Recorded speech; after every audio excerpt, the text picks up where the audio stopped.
Conjugare, Centro Português de Apoio à Pesquisa Científica e à Cultura. Acreditamos que as ciências e as artes mudam o mundo. O conhecimento transforma, e isso nos motiva.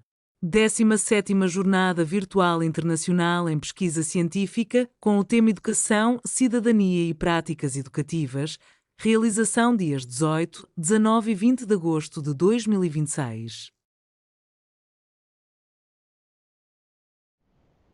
Olá para todos, então eu sou o Alessandro, tá? Eu sou professor de História aqui de Piraí do Sul, Paraná, e também aluno do doutorado em Educação da Universidade Estadual de Ponta Grossa.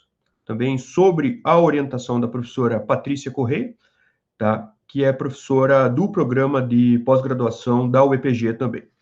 Tá? O título do trabalho seria Saberes Originários e Estudos Decoloniais, Diálogos Críticos sobre Colonialidade, Epistemologia e Cultura.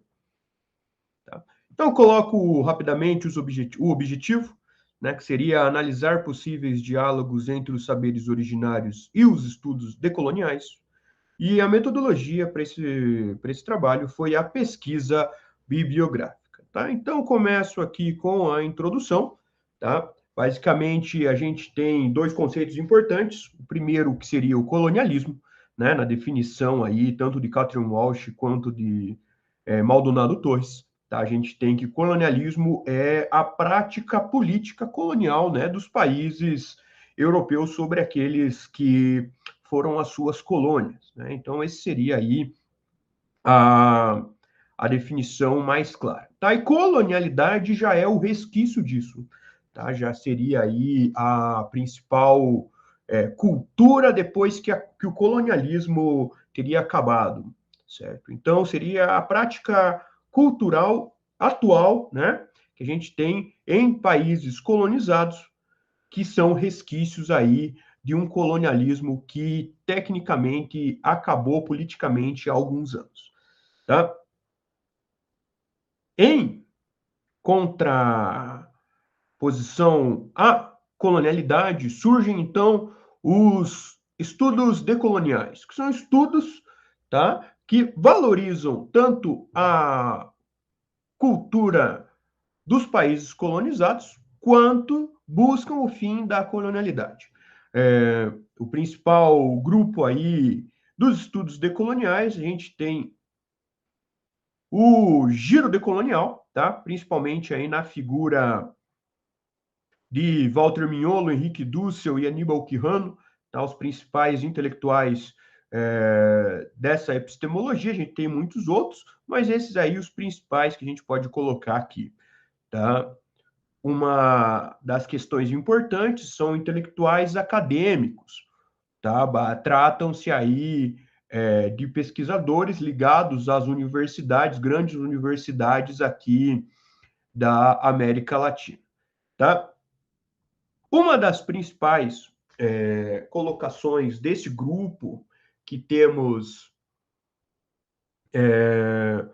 nesse grupo de intelectuais é a busca por novos saberes, tá? Novas formas de fazer, de pensar o mundo, novas formas também de ver o mundo. E isso é uma das propostas aí que os pensadores que pensam, que refletem sobre os estudos decoloniais buscam, certo?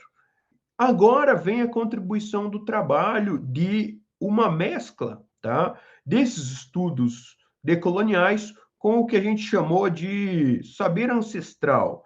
Tá? O primeiro ponto trata-se de um conhecimento dos povos originários. Tá? Necessário colocar que eles não se denominam em nenhum momento nem decoloniais, tá? E também não criam um termo para a própria produção de conhecimento. Essa é uma característica muito acadêmica, né? De se denominar campos teóricos, denominar epistemologias, tá? Eles produzem conhecimento, mas não se denominam um ou outro, tá? É uma produção muito mais viva e sem buscas acadêmicas, tá? Então, é o conhecimento desses povos originários, é um conhecimento transmitido oralmente, tá?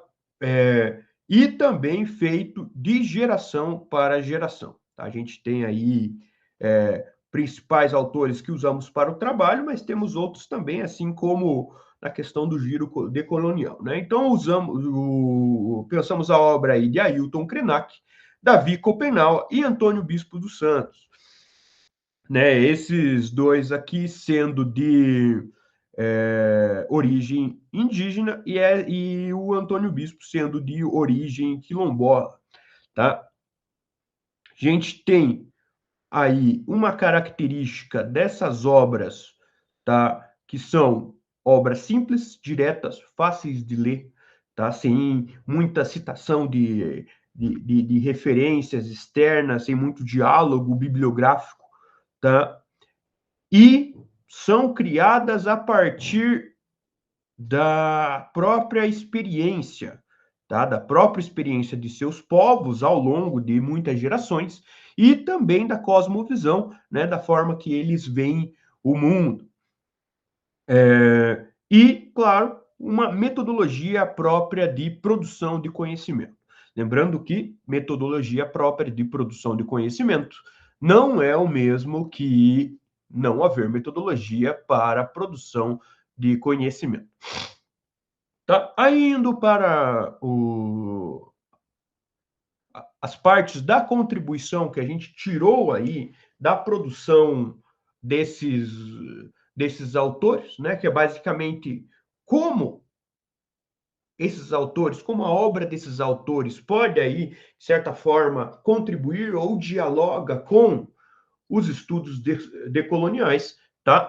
O primeiro ponto é a valorização da história oral, tá? Afinal, por muito tempo, os povos indígenas não tinham um sistema de escrita próprio, certo? Então, o uso de história oral, que, de certa forma, para a academia de história é relativamente novo, tá? A valorização da história oral, ela é bem difundida hoje, inclusive, mas perto da utilização da oralidade de povos indígenas, a história oral dos, dos povos indígenas vem de muito mais tempo atrás, certo? Então, essa valorização não só como uma forma de se produzir história, mas também como uma forma de viver, não é? Uma forma aí de se passar, de transmitir o conhecimento de uma geração para outra. Um outro ponto que a gente tem a partir desse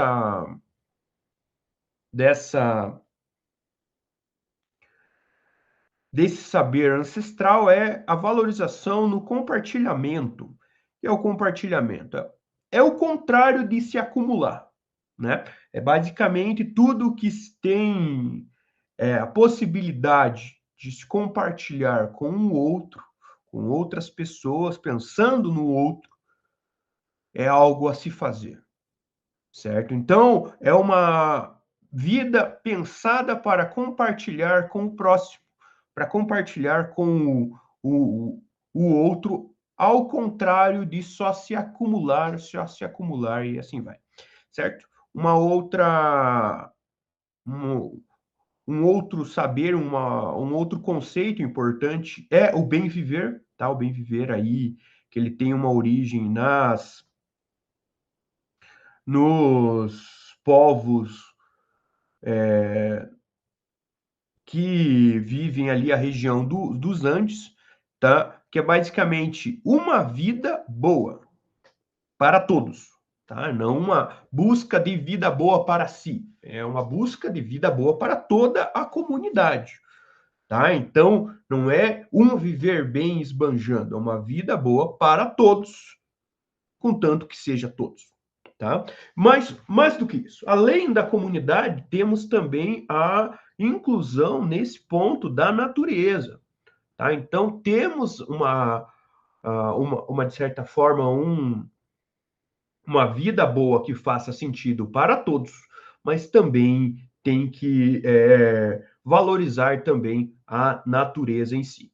Tá? Um último ponto que a gente consegue trazer de característica mais importante seria o valor de todas as pessoas que vem aí da sabedoria africana do Ubuntu, tá?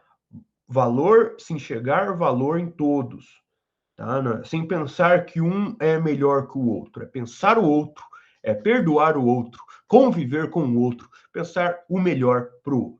Lembrando que todos esses saberes, essas características, elas vêm de um saber não acadêmico, né, que a gente chamou aí, que a gente denominou aqui para a gente dar uma junção em todos esses saberes de diferentes povos de saber ancestral. Mas basicamente trata-se aí de milênios